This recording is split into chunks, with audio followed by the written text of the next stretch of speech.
Hi mga mama! Welcome back to my channel. So for today's video, andito tayo sa may bahay. And today, tayo ay magluluto ng garlic buttered shrimp. Siyempre, hindi makakompleto pag uwi ko sa bahay kapag hindi ako magluluto for my family. Last time, nagluto na ako ng, seafood boil. And ngayon naman, buttered shrimp. Pero ngayon yung buttered shrimp natin, kakaiba kasi meron tayong paprika here. Kasi last time wala akong paprika. So, meron tayong paprika here. Yung family ko kasi, mahilig sa mga seafood. Ay, nila sa mga meat. Ako talaga, hindi ako pan ng mga seafood. Minsan lang. Pero, mas pan talaga ako ng mga meat. Mga baboy, itlog, manok, ng mga, ano ba bang mga meat? Baka gano'n, pero hindi ako pa ng mga isda, ganun, ng mga crab, ng mga hipo, mga ganyan. Hindi ako super fan kasi mahirap silang kainin. Parang hindi sila yung parang pagkakainin mo, kain agad. Parang kailangan mo na maghimay-himay like ng hipon. Pero ngayon dahil ito requested ng aking family, gagawa tayo ng buttered garlic shrimp. Baliktad. Garlic buttered shrimp. Ang mga ingredients natin ay butter. Ito, real butter na to, hindi na to eme-eme. Meron din tayo here paprika. May napad kasi akong TikTok vlog na nagluto siya ng garlic butter shrimp. Tapos naglagay siya ng paprika. Hindi ko alam kung anong lasa ng paprika, pero let's try. Feel ko naman masarap siya. Hindi ko alam talaga itong paprika. Kasi usually pa nagluluto naman ako, hindi ako nalagay ito. Meron din tayong mamasitas, 2 piraso. Meron tayong black pepper, tomato paste, mais, para kahit paano healthy. Papahiwa ko pa to. Luto na yung binili ko kasi mahirap kung magpapakulo pa tayo. And ang pinakamahirap sa lahat, sibuyas at bawang. Nalilito pa ako eh. Sibuyas at bawang. Ito talaga sibuyas bawang. Ito yung pinakamahirap gawin kapag nagluluto kasi kailangan patanggalin sa balat. Tapos hihiwain mo pa. Eh kasi kami sa bahay, wala kaming grinder. Wala kaming para pag nilagay mo siya, yung etong dalawa to, yung kusang nadudurog, ano, wala kami kasi. So, mano-mano to, nakaka-impacta. Etong shrimp natin is 2 kilo. Mukha siyang hindi 2 kilo, pero malalaki kasi siya. Ayan siya, oh. Ayan, oh, malalaki. Eh, natanggalan na to ng bituka, yung inaano sa gitna, yung inaano dito. Natanggalan na siya. Tapos, natanggalin ng mga buhok-buhok, tapos yung mga galamay sa paa. So, let's eat. Let's eat agad. Let's cook. Ang OA ni mama. Kasama na natin yung kalan. Ayan. Tapos, kapag nagluluto kasi ako, make sure nyo, technique ko to, ito muna unahin yung mantika. Kasi ayoko talagang niluluto yung butter. Ayoko kasi niluluto yung sibuyas at bawang sa butter. Parang pakiramdam ko, hindi nalalabas yung mismong aroma niya. Nagigit yung point ko. Sa mantika mo natin siya lulutuin. Panghalo-halo. Ito. Napaka-cute. Tignan mo. Ilagay muna natin itong sibuyas. Sibuyas dapat yung inuuna kapag nagluluto kasi itong sibuyas is marami siyang moisture. Napad ko kasi yan kay RM, yung TikToker na nagkukwento ng about kaalaman. So, ito muna unahin natin. Next na natin itong bawang. Diba ang bilis lang. Maluluto rin kasi yan mamaya. Ang mahalaga lang naman is parang maluto siya sa mantika. Ayaw kasi talaga naluluto to sa butter. Kapag pakiramdam yung luto na to, papakiramdaman nyo kasi, ilagay na natin tong butter. 2 tong binili ko pero isa na lang kasi parang pakiramdam ko masyadong madaming butter kapag 2 yung ilagay ko. Feel ko okay na to. Isang buo lang. Ayan, sarap. Ayan, butter. Siyempre, sisumitin natin to. Hindi pwedeng hindi mo sisimutin yan. Mahal ang butter. And kapag nagluluto kayo, make sure nyo low heat lang. Kasi, pag malakas yung apoy, masusunog. Sarap ng butter, ah. Parang ang creamy niya. Bango! Legit! Itong lulutuin natin garlic buttered shrimp is mabilis lang talaga siya mga mama. Napad ko ka sa TikTok, yung gumawa neto. Mabilis lang, parang mekos-mekos lang. Lagay mo lang yung mga ingredients. Then after nun, okay na. Siyempre, di makumpleto yan kapag wala tayong mga nilagay na mga pampalasa. Next step natin is tomato paste. Uubusin natin to. Kasi, kapag natin inuubos, ang hygienic ko na. Bunga nga yung pinambubukas ko. Pero bawal yan, dapat gumamit kayo ng mga utensils Like gunting, kasi hindi siya hygienic kapag kapag bunga nga yung pinambubukas niya. Pero pag kayo na makakain sa pamilya, okay lang yan. Pero pag may ibang tao kakain na ibebenta nyo, syempre, hindi hygienic yung bunga nga yung pinambubukas nyo. Halo-haluin lang natin siya. Ganyan lang. Kapag nahalo na natin siya, next step natin is, ito namang mamasitas, dalawa. Gagamitin na natin ito ng gunting. Para di nyo naman na ako mabash.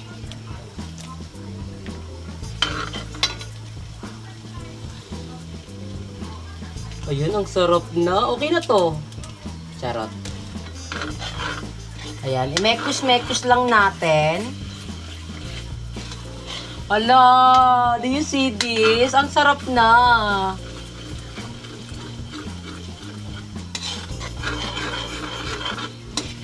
Ang bango. Ang sarap. Alam nyo ba, before hindi ako makain ng sipon kasi nadidiri ako sa kanya. Kasi may napal kasi ako ng hipon daw, isipis daw siya ng dagat. Alam mo yung mga kaarte ang ganun. So, pumasok sa utak ko. Kaya hindi ako makain ng hipon. Pero, nung pumunta kami ng Daet, saan ba yung Daet? Camarines Sur? Basta Daet. Kasama namin si Madam Ral, Madam Ivan. Kumain kami doon. Ang sarap, legit. Pero yun nga lang, ang dami ko nakaing hipon, tapos crab. Ang sarap ng crab. Pero doon nakain ng crab. Yung crab kasi, umalo siya sa mismong gata. So, ang sarap talaga. After naman nun, sumakit yung batok ko. Buti na lang, hindi yung OA yung sakit ng batok. Akala ko nung una, tama ba to? Masakit yung batok ko. Tapos yung ininom ko ng maraming tubig, nawala naman siya. Next step natin is maglalagay tayo ng paprika. Hindi ko alam kung anong yung paprika talaga. Parang recent lang naman to na uso eh. Hindi ko talaga alam mismo yung lasa niya. So, titikman natin kung maanghang pa to. Napad ko ka sa TikTok, yung gumawa siya ng garlic buttered shrimp. Isilagay ng paprika. Sabi ko, may paprika. Tikman muna natin pala. Baka kasi masobrahan ako eh. Kakain din kasi yung mga pamangkin ko. So, tikman natin.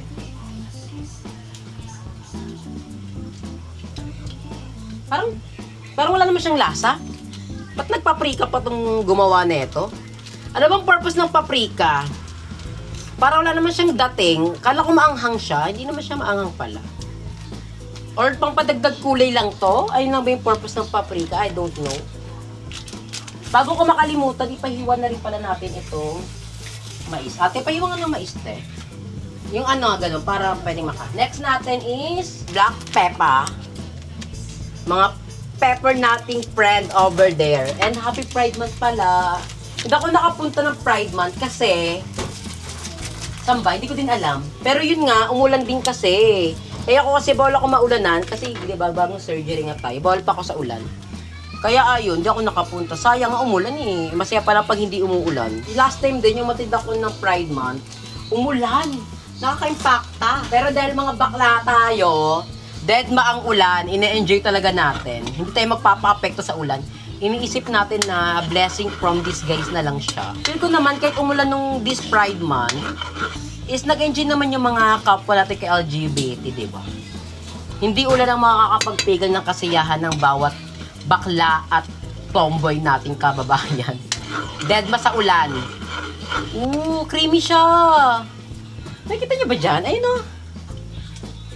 Creamy. Ang sarap. Lagay na natin yung butter. Ay, yung hipon. Ilagay na natin yung hipon. Oh, do you see this? 2 kilo to. Pero mukha siyang hindi 2 kilo. Kasi malalaki yung ating shrimp. Last time nung nagluto ko ng seafood boil, ang daming nag-comment sa akin na dapat pala hindi ko pinakuluan itong hipon. Kasi yung hipon, yung ulo niya, andun yung sustansya. Yung parang, ano bang tawag sa word na yun? Andun yung linamnam. Kaya sabi ko, ang bobo ko sa part na yun. Kaya ngayon, dapat papakuluan ko to kanina. Naisip ko, nga pala, dapat pala di ko na siya papakuluan. Kasi, nasa hipon mismo yung linamnam. Mabilis lang itong maluto. Ayan. I-mekos-mekos lang natin. Ang sarap! Legit!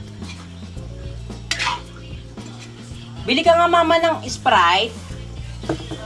Kahit, may pera ka ba dyan? Yung maliit lang, mama. Pang Sprite lang, dagdag ko lang dito. Halu-haluin lang natin kasi kailangan pa natin ng Sprite. Wala kasi kaming asukal. So, sabi ko Sprite na nga lang. Pahinaan lang natin yung apoy kasi hindi to pwedeng malakas. At mabilis kasing maluto tong shrimp. Kasi pag naluto yung shrimp, didikit na yung shell sa balat niya. Kaya hindi na siya masarap kainin. Kaya dapat pag luluto kayo ng shrimp, make sure nyo nasa low heat lang. Kasi pag malakas yung apoy, didikit yung ano niya, yung shell niya sa mismong laman. Ayun yung logic. Charot. Mga napapalad ko lang yung sa TikTok. Kaya nalalaman ko lang. Dumating na yung ating Sprite. Hindi siya malamig. Binili mo talaga, mama, hindi malamig? Binili mo talaga hindi malamig? Hindi. Ay, oo, sabi nito wala malamig. Ah, okay na to. Isang bote na binili ng nanay ko kasi mahal pala yung kasali ng 20 pesos. So, ito mga nasa 30 lang ito. Pero yung natin ubusin, unti lang. Unti lang ba to? Hindi, papakuluan kasi natin yan.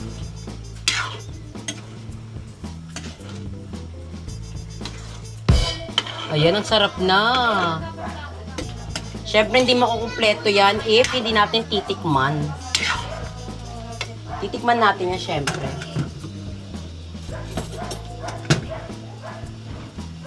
Taste test. Tikman natin kung malasa.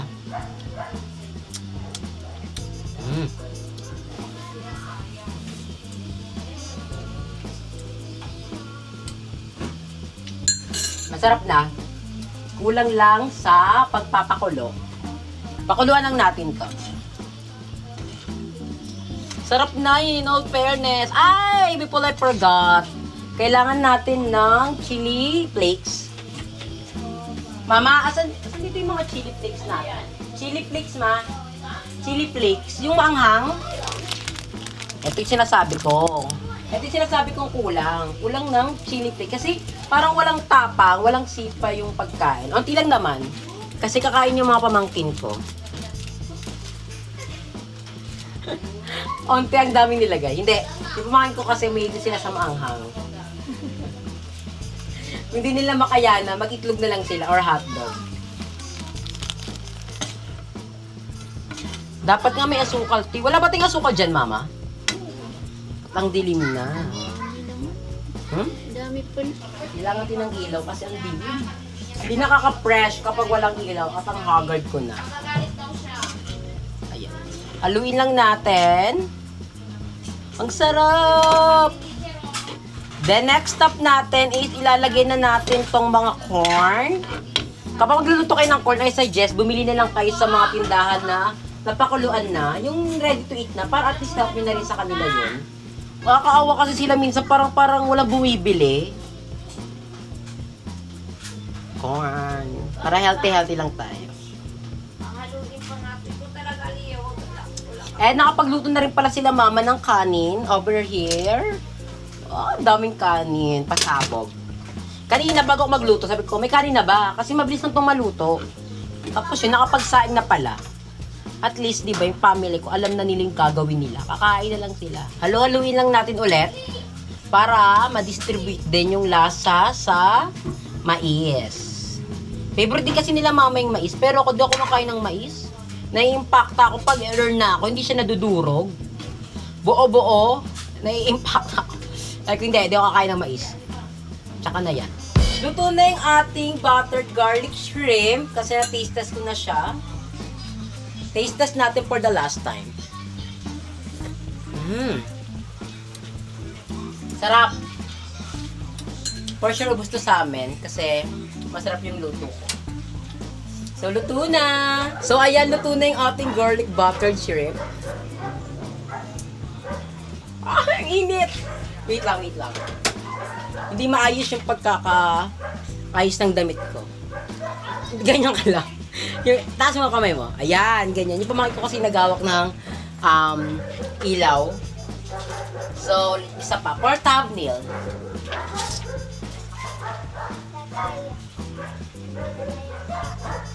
Ah, init! Tumangin na! garlic buttered shrimp. Kumakain ka ba yan? Ako yes. Kumakain si Glenn. So, thank you sa pamangkin ko sa pag-alalay. And thank you kay Glenn. Ayan, siya yung naghawak ng ating ilaw. And kay Ate Alika. Sila kasama namin sa bahay.